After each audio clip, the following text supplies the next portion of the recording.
Alors, pour les myofilaments épais, que vous connaissez maintenant, les myofilaments de myosine, ce sont des filaments qui font 16 nanomètres de diamètre, constitués de protéines de myosine. Ces protéines sont constituées d'une tige qui peut contenir jusqu'à 2000 acides aminés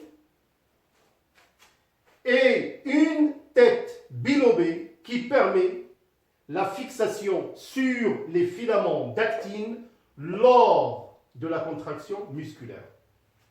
Ceci dit, c'est vraiment le rôle capital que jouent ces protéines de myosine. Alors, avec un petit schéma, nous allons revoir leur structure.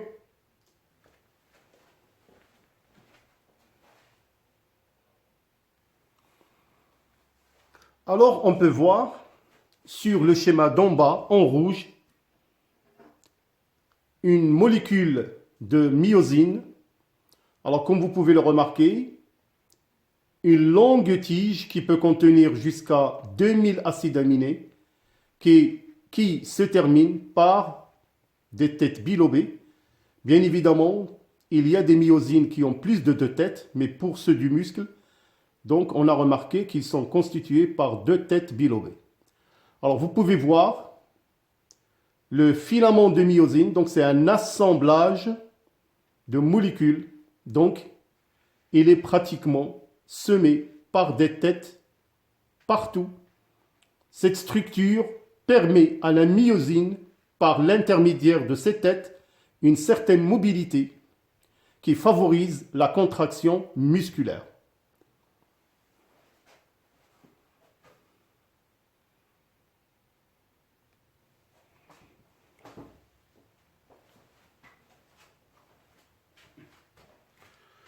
Alors maintenant, nous allons présenter cette unité structurale et fonctionnelle de la myofibrie ou de la fibre musculaire qui est le sarcomère.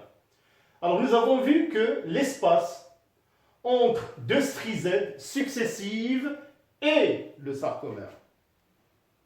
Nous allons donner une définition. Le sarcomère est l'unité structurale et fonctionnelle de la fibre musculaire. Donc, on peut déduire comme une petite conclusion, une myofibrie est constituée, ou plutôt est donc constituée d'une suite de sarcomères successifs. Alors, je crois qu'il est temps de vous donner la structure ou un schéma d'un sarcomère, chose qui va nous permettre, bien évidemment, de concrétiser toutes ces informations.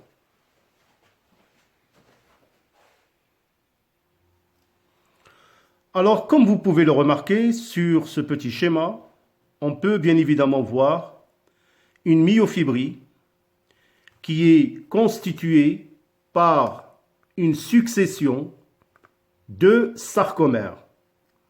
Et chaque sarcomère est limité ou délimité par les zones H, ou bien appelées les lignes Z, les lignes Z.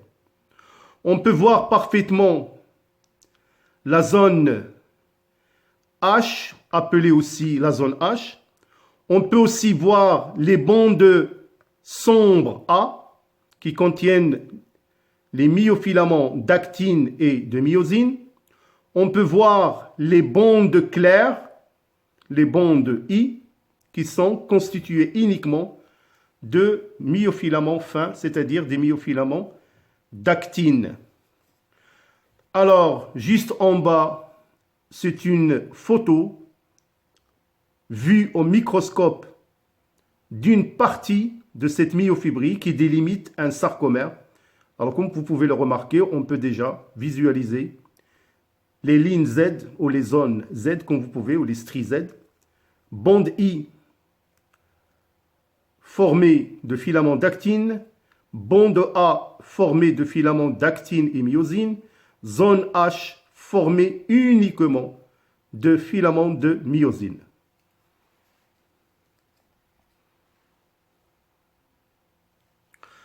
Alors là, vous pouvez voir un schéma d'un sarcomère à l'état de repos. Comme vous pouvez voir, le muscle est relâché. Alors il faut juste faire très attention au niveau de la zone H, surtout sa largeur. Alors, on voit juste en bas, quand le muscle est en contraction, bien évidemment, remarquez que cette zone se rétrécit. Alors nous verrons, bien évidemment, la différence observée, ou plutôt les différences observées, lors d'un sarcomère au repos et d'un sarcomère en contraction. Pardon. Alors donc, ce schéma, vous êtes censé le reproduire si on vous le demande, bien évidemment, dans les examens ou dans les contrôles.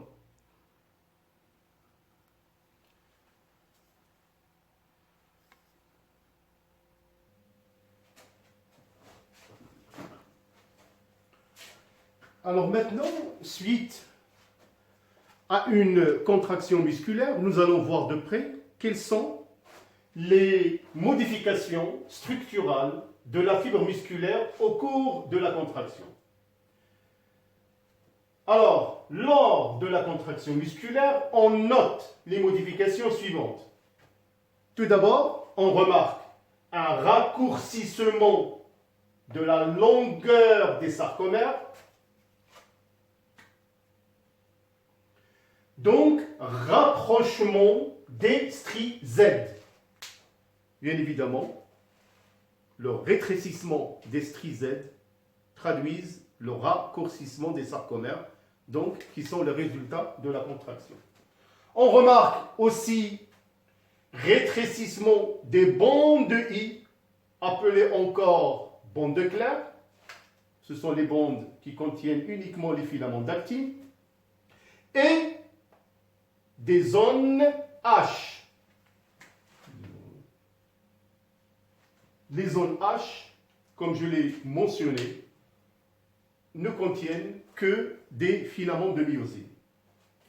Alors notez bien une remarque importante, qu'au cours de la contraction du sarcomère, on remarque une constance des bandes A ou bandes sombres.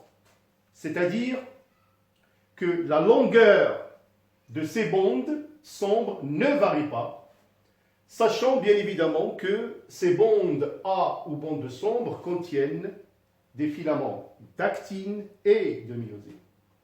Alors qu'est-ce qu'on peut conclure? On peut conclure que ces modifications sont dues à un glissement des myofilaments d'actine sur les myofilaments de myosine. Bien évidemment, ce sont les mécanismes que nous allons voir dans une capsule qui vont révéler ou mettre en évidence les mécanismes de la contraction au niveau d'un sarcomère. Alors nous allons utiliser aussi un autre schéma qui va nous expliquer davantage les mécanismes de modification que je viens de vous citer.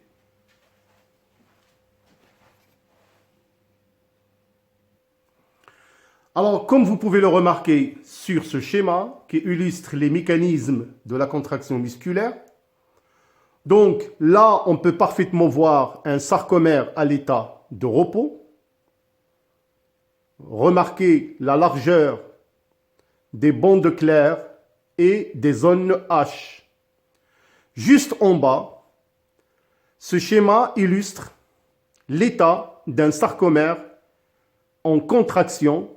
Vous pouvez parfaitement remarquer le rétrécissement ou le raccourcissement des bandes I et des zones H.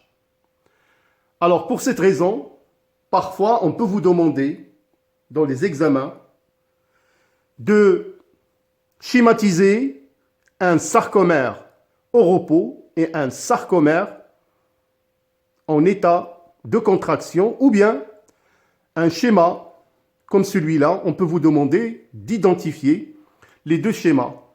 pour dire lequel des schémas représente un sarcomère en contraction ou au repos, bien évidemment, avec les justifications que je viens de vous citer.